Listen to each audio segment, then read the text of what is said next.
Good afternoon. It is lovely to be joining you at this conference from Southern Africa.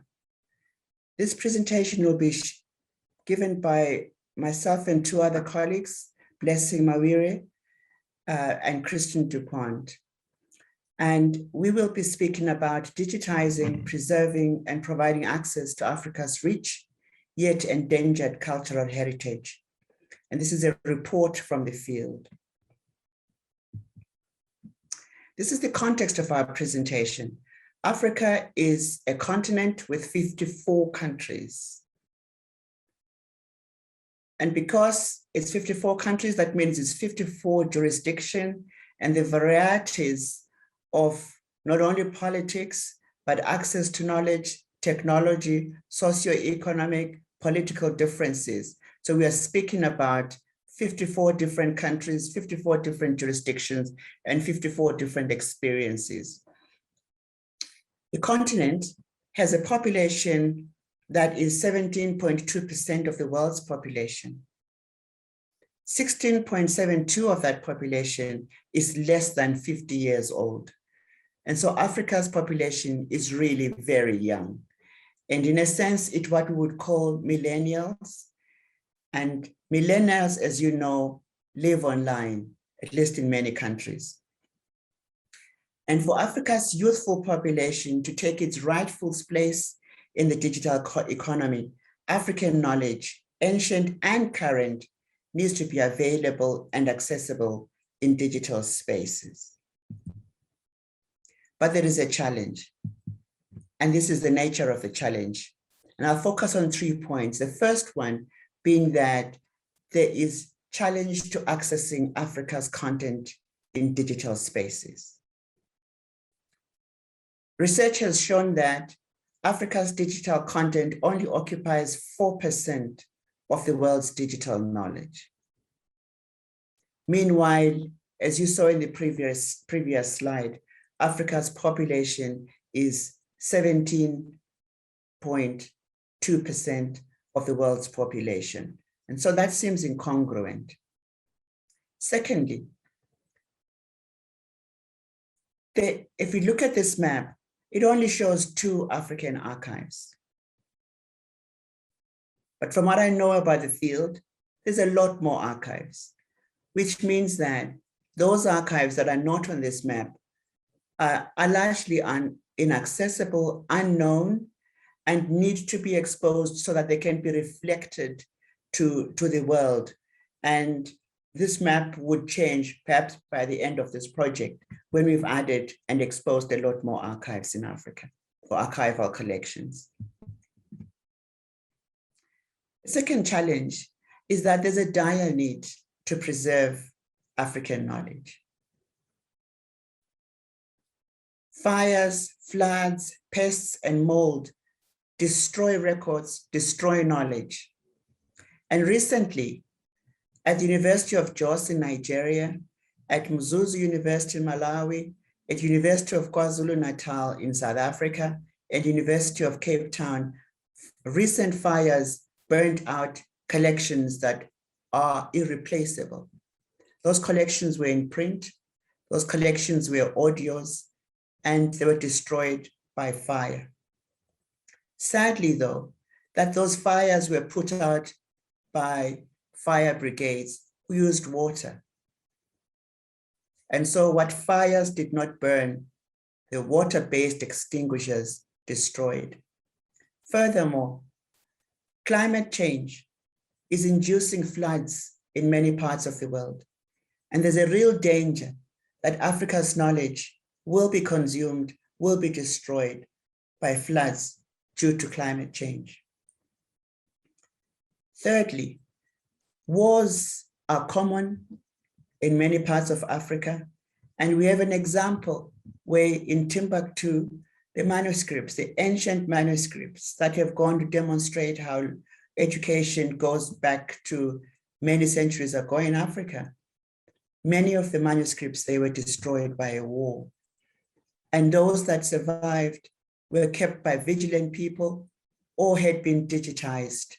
And several of them had been digitized.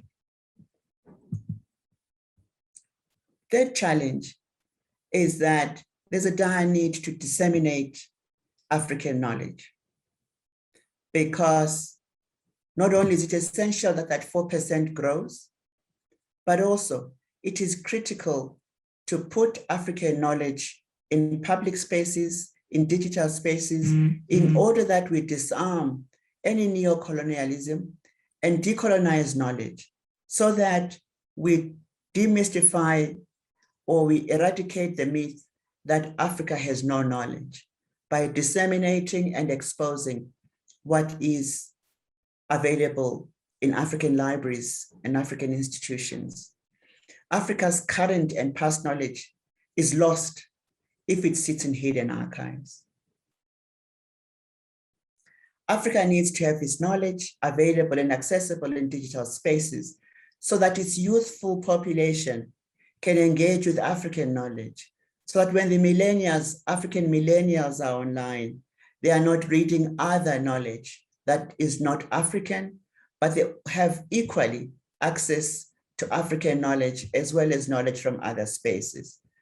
It is also important, in order that as we pursue the social justice agenda, that African knowledge, African ways of knowledge, African politics is available so that Africa can be an equal player in the world, and also to promote research and development.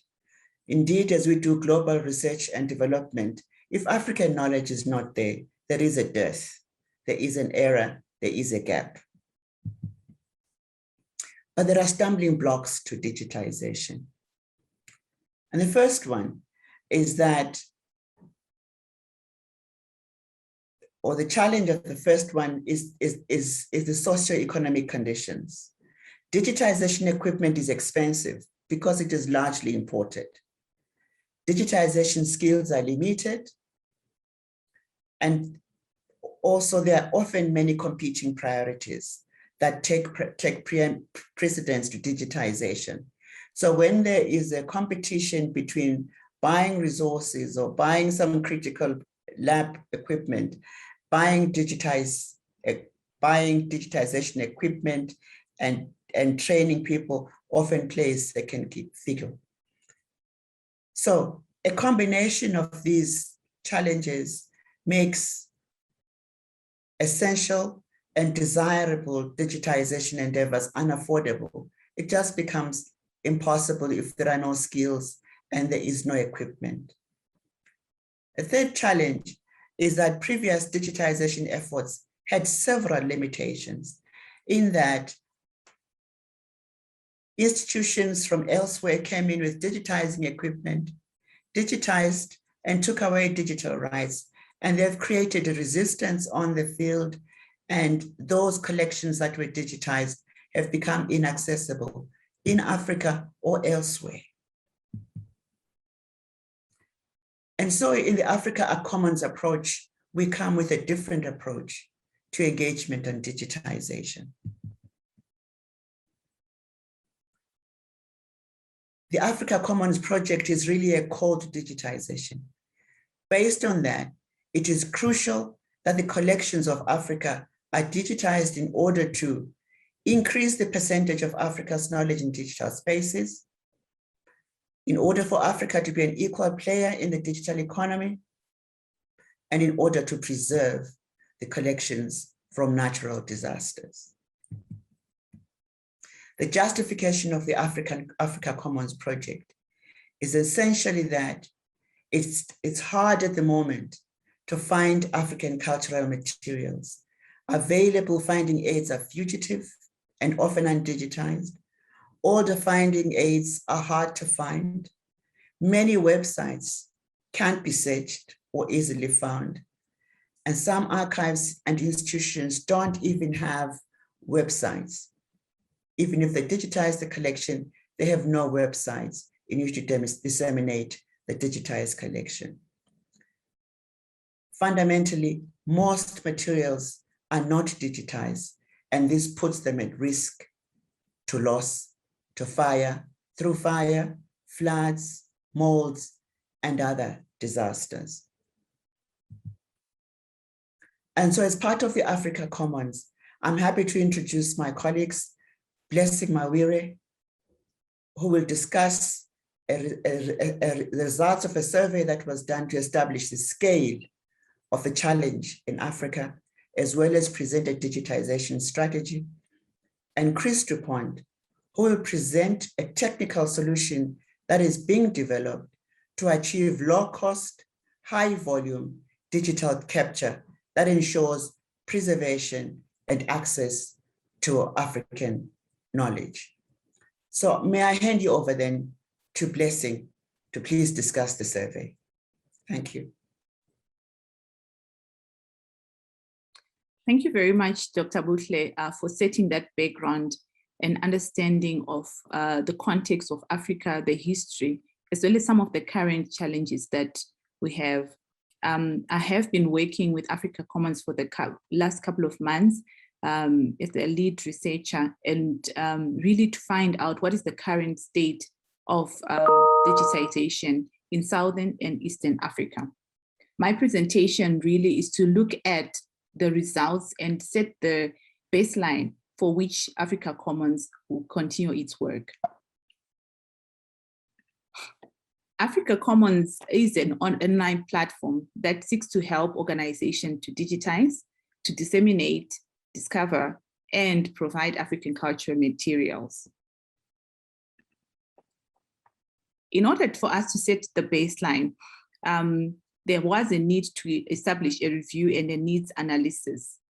And in order to do this, we sent out a survey, and the target, like I indicated, was Southern and Eastern Africa.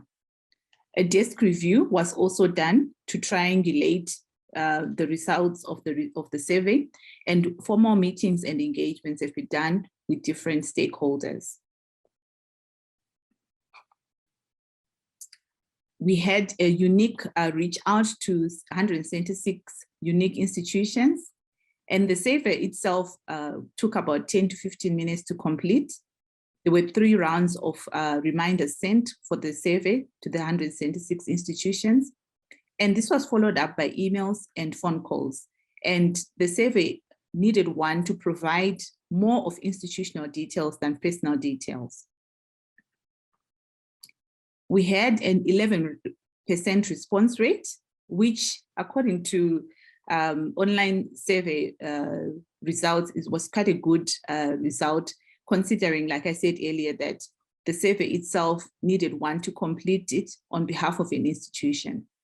These responses came from 9 countries, from Ghana, from Uganda, Lesotho, Ethiopia, Botswana, Eswatini, which is the former Swaziland, Zimbabwe, Liberia, and Namibia.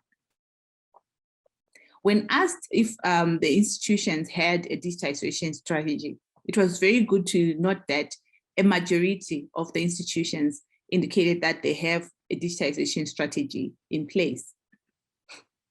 However, having a digitization strategy does not mean that it is being implemented.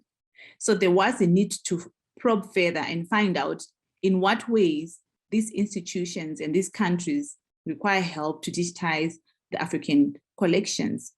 One of the most common responses was around insufficient funds to digitize the collections and to buy equipment for the digitization. Another need was around skills and capacity building for using the equipment as well as using the software associated and providing the post-production work and access to the collections.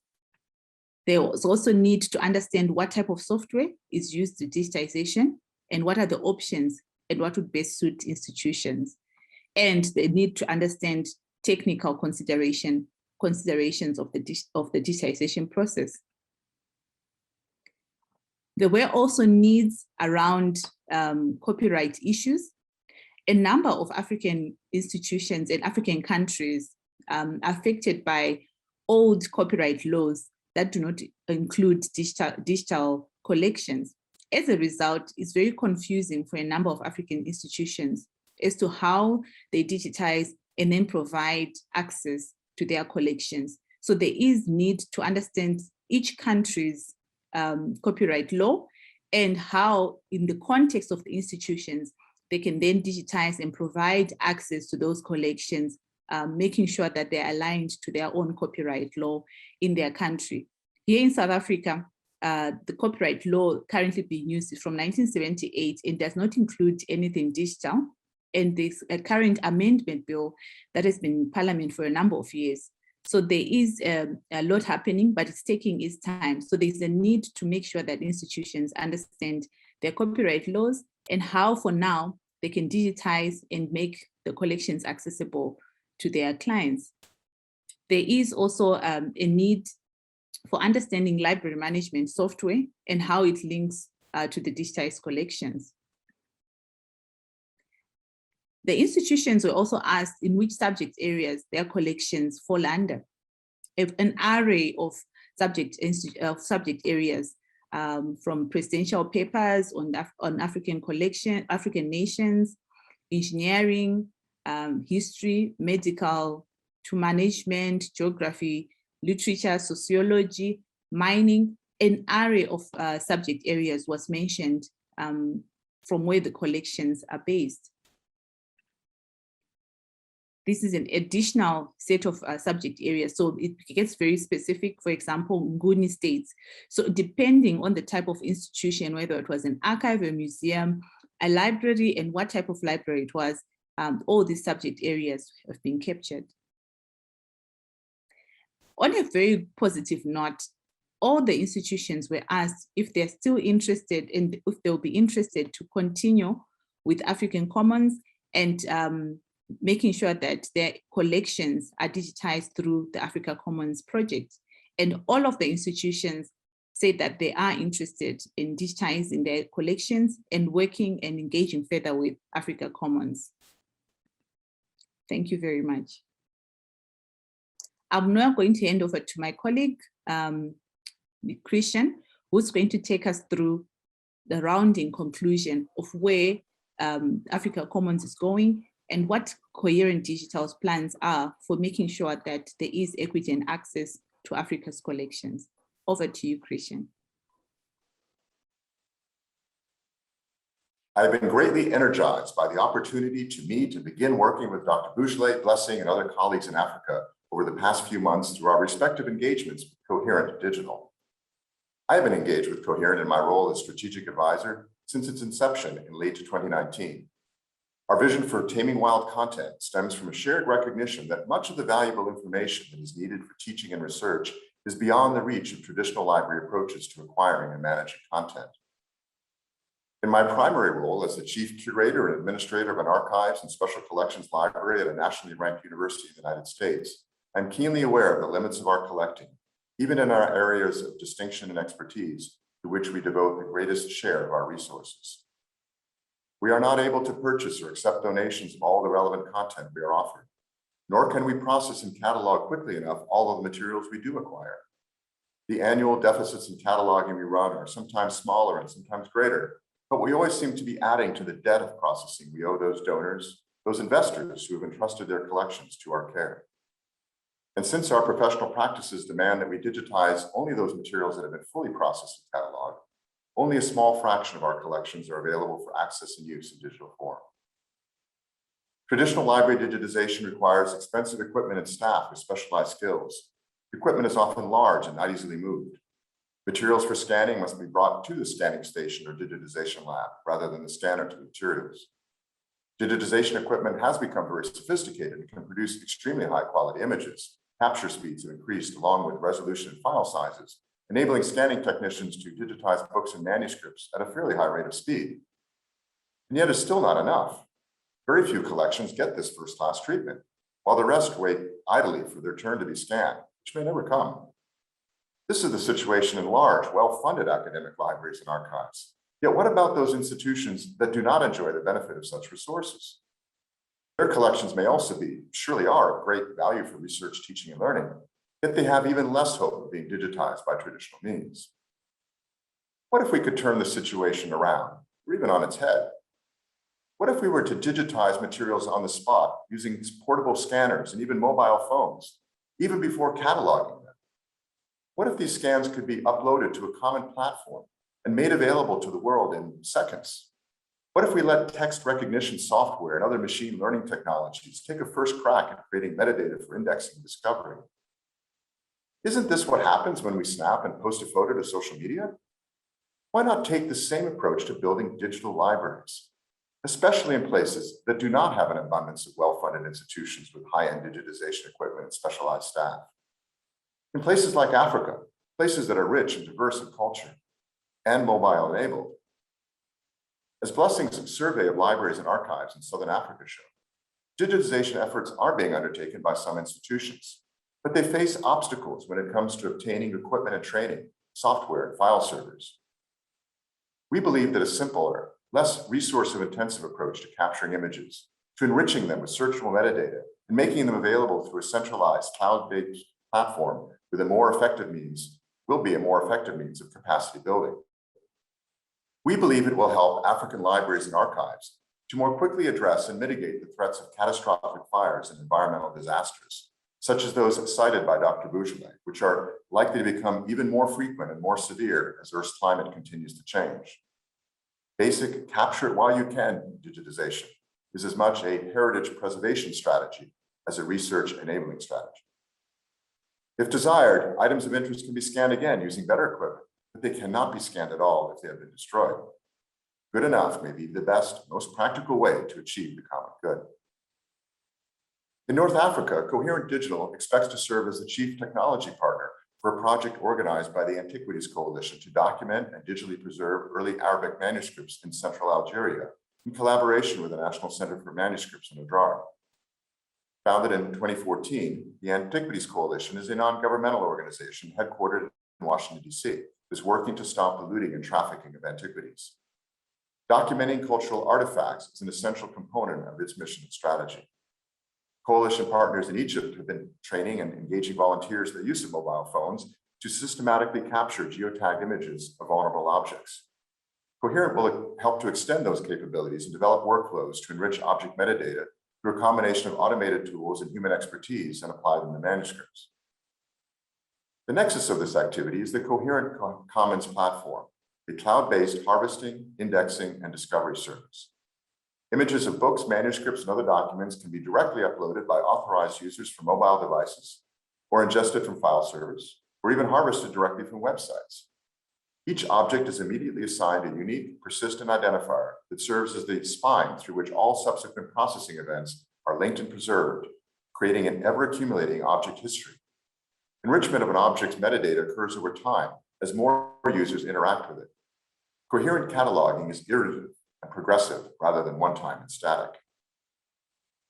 Coherent cataloging and metadata enrichment of an object can be distributed geographically as well as refined over time. Experts around the world can contribute and share their knowledge, and digital representations of the object itself, of course, with others. Coherent has pioneered the deployment of this novel information architecture in Policy Commons, our flagship product, launched a year ago at the 2020 Charleston Conference. With over 20 million pages of policy reports from more than 21,000 think tanks, NGOs, and IGOs, Policy Commons is the largest database and index of its kind, a one-stop community platform for objective, fact-based research from the world's leading policy experts. The Policy Commons directory currently includes nearly 700 organizations based in 33 African nations, with more than 20,000 reports from Africa and 200,000 reports pertaining to Africa. And those numbers continue to grow daily. Although it has been introduced only in the last year, the Coherent Commons platform has already garnered 2 major awards: the Award for Innovation in Publishing, presented by the Association of Learned and Professional Society Publishers, ALPS, and this year's Charleston Conference Best Interface Award. Building on these early successes, Coherent Digital is preparing to launch Africa Commons in early 2022. Thus far, we have built a landmark directory of archives, libraries, museums, galleries, and other cultural heritage organizations within Africa, as well as organizations outside of Africa with significant African holdings. The directory currently includes more than 400 entities with searchable snapshots of their websites. We have also identified over 250 primary source collections and hundreds of thousands of cultural artifacts. Africa Commons will make it easier to discover, locate, and cite relevant sources for teaching, learning, and research. And of course, we are focused above all else on enabling libraries and archives in Africa to upload and share their unique content with the world at large. Africa Commons will be based on a combination of free and for-fee services to ensure financial sustainability. All tools and content will be made freely available to African institutions. Institutions outside Africa will be offered subscriptions based on institutional size. Revenues will directly support Africa Commons and provide royalties to African institutions that license content.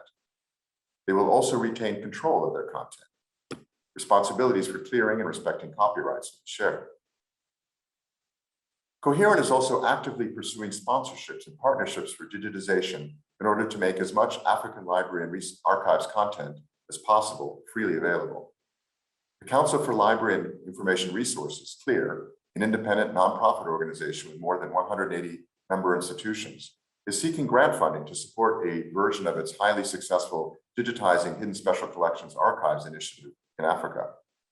As CLEAR's board chair, Dr. Buhle is guiding that effort. Coherent will be positioned as a primary technology partner. Coherent has also established a partnership in Africa with Sabanet, the Southern African Bibliographic Information Network. In April, Sabanet and Coherent Digital signed an agreement to build and distribute electronic library databases focused on Africa. Founded in 1983 as a collaboration of Southern African universities and libraries, Sabanet offers the largest database of Pan-African journals, the most complete collection of South African legal, union, and government information, as well as unique African library resources and reference, news, and archives. Coherent is the exclusive distributor of Sabanet products in North America, while Sabanet markets Policy Commons and other Coherent products in Africa. The main benefit of the partnership is the advantage it brings to building trusted relationships with institutions across Southern and Eastern Africa, the regions where Blessing has focused her survey efforts, and where she and Dr. Buhle have been facilitating virtual information sharing sessions with numerous institutions, including the National Library of South Africa, the Thabo Mbeki Presidential Library, the University of South Africa, Botswana International University of Science and Technology, Africa University, and the National Free Library of Zimbabwe. Conversations continue and project plans are taking shape. We're grateful for this opportunity to share our vision and excitement. We invite you now to engage in conversation with us. We welcome your questions and perspectives. Thank you.